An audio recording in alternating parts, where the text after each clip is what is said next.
for logic games, how do you figure out what's the best setup to approach a question?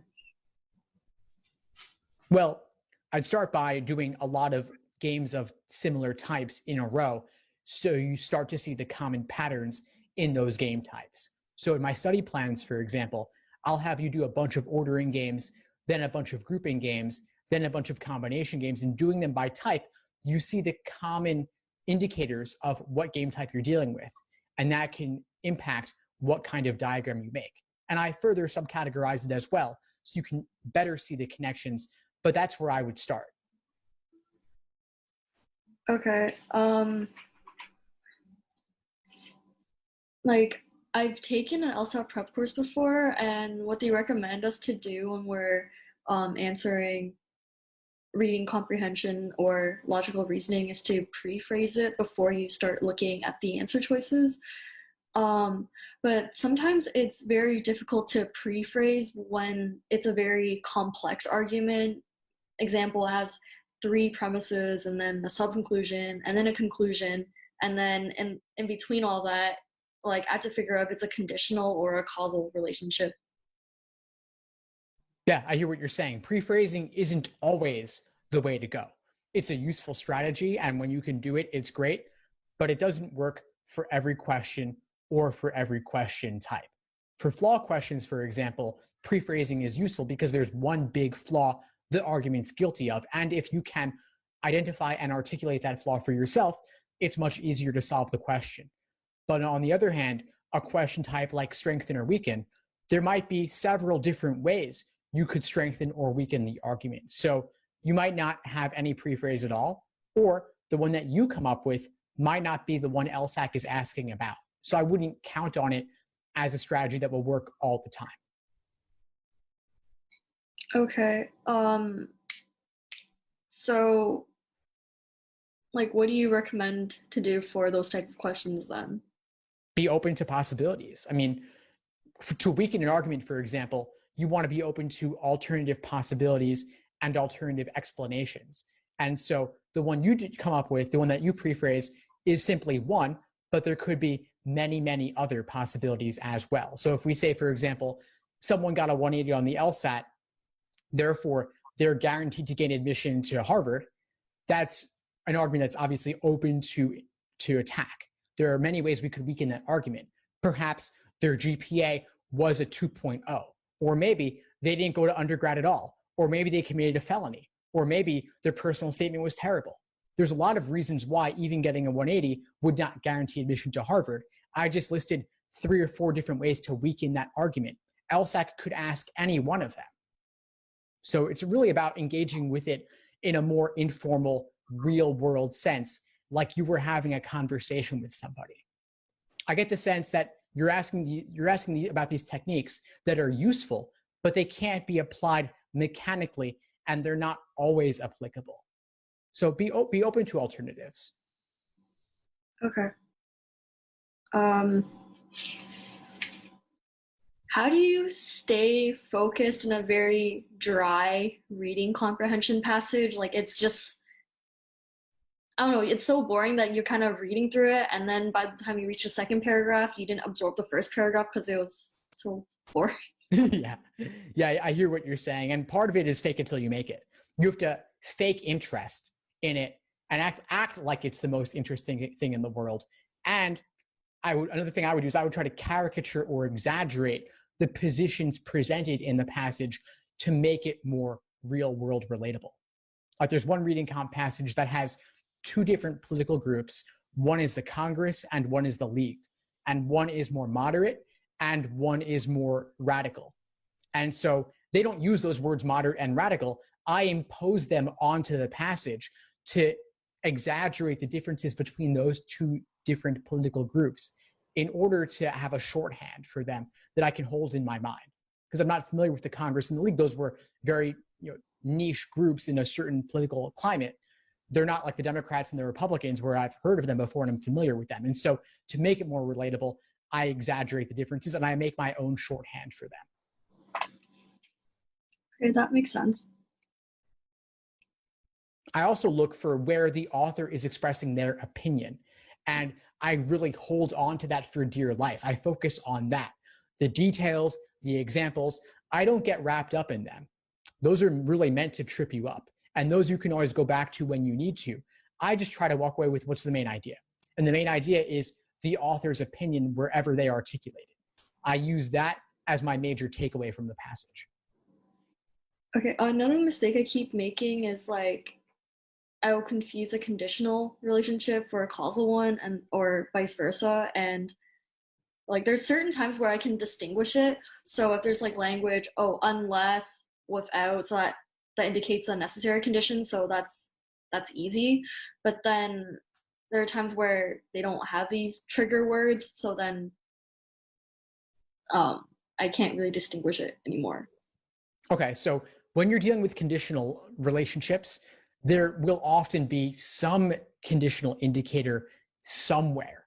It may be one of those annoying words like unless, except, until, without. It could be if then. It could be one of the variations on sufficient necessary indicators. And like the contrapositive, I would really want you to drill those, because those are one of the few things that you do want to memorize in a way, so much so that it really becomes automatic and innate, where you're not doing it by rote, but you really understand it on a deep level.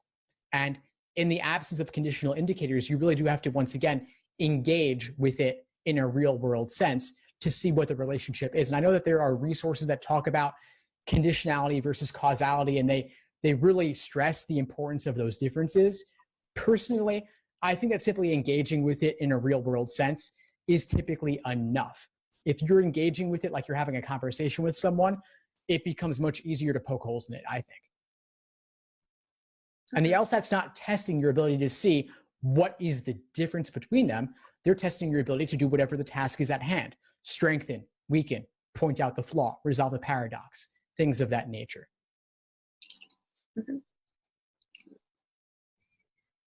So I would focus on, whenever you're dealing with an argument, just engaging and asking yourself, how reasonable is this? What are they failing to consider? Or what are they not bothering to explicitly state? And what are the underlying assumptions in this argument? How strong is it? And then test it a little bit by asking yourself, how could I weaken this? How could I strengthen it? Okay, that makes sense. So I'm gonna write my LSAT on January 13th, so that's barely 2 weeks from now. My practice score is not that great right now, so like, what do you suggest that I do from now to like then to just, I guess, maximize potential? I would suggest you do, on average, no more than 2 timed exams per week over the next 2 or so weeks. So for you, that may be 2 exams, that may be 3 exams, nothing more than that. Just a couple of exams along with detailed review of those exams. And that's pretty much it. The fact, though, that you're not feeling proficient in the contrapositive suggests to me that January might be too soon for you. You could take January, but if you want to reach your fullest potential on the LSAT, I would want things of that nature to be airtight for you before you walk into test day, and honestly be airtight for you at least 1 month before, if not more than that. So you could take January and apply with whatever you get, but if you want to reach your fullest potential, I think it might require a little bit more time. I know that's not the question you asked, but part of my role as a coach is to really tell it to you like it is, because that's what will best serve you in the admissions process. I have no choice but to take the January one, because if I want to get into law school September 2020, the latest LSAT test that my schools are taking is like the January one. So if I don't take it, then I'm like not considered at all. Yeah, no, I hear what you're saying. The alternative then is to take it a little bit later and apply at the beginning of the next cycle, which I know nobody ever wants to hear that and nobody ever wants to do it, but your odds are higher and there's more scholarship money available simply by applying at the beginning of the cycle. And if you also have a higher LSAT score on top of that, you're really boosting yourself up significantly.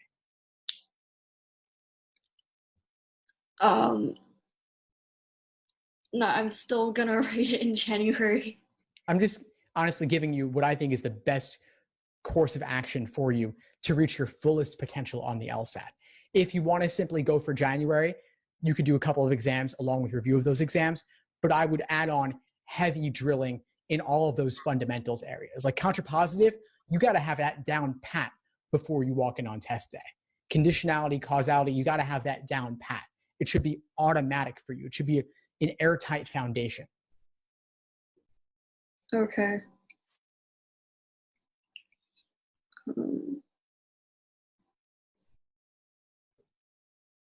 All right. Any other questions for you? I mean, if I have to write it again, then like I'll just aim for like maybe September. That's fine.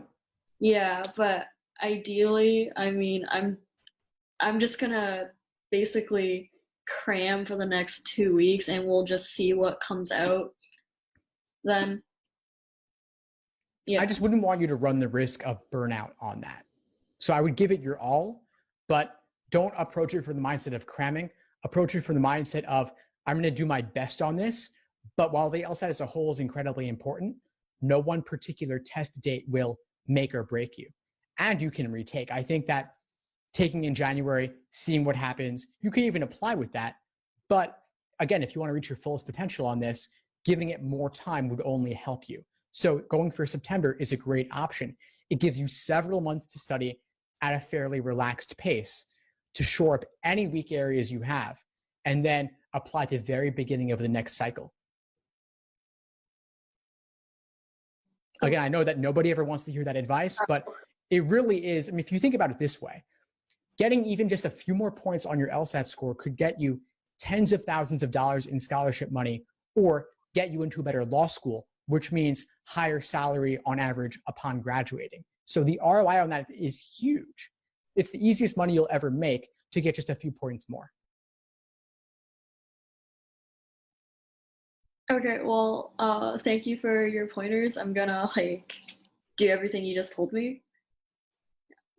Awesome. Glad to help. Before we sign off, what would you say is the biggest insight you got from our call today?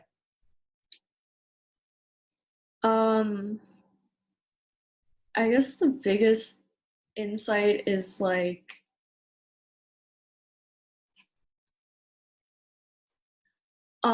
that if I can't pre-phrase something, then I'll just have to like look at it in like a real perspective and just try to attack the argument. Like a healthy sense of like skepticism could like help weed out the potential wrong answers. Awesome. I love it. Well, please keep in touch and let me know if I can help in any way as you move forward. Awesome. Thank you. Thanks for tuning into the show. Please subscribe if you haven't done so already to be notified of new episodes as I release them. And feel free to reach out if you need anything at all as you move forward with your prep. I'm happy to help however I can. In the meantime, I'll wish you all the best and take care.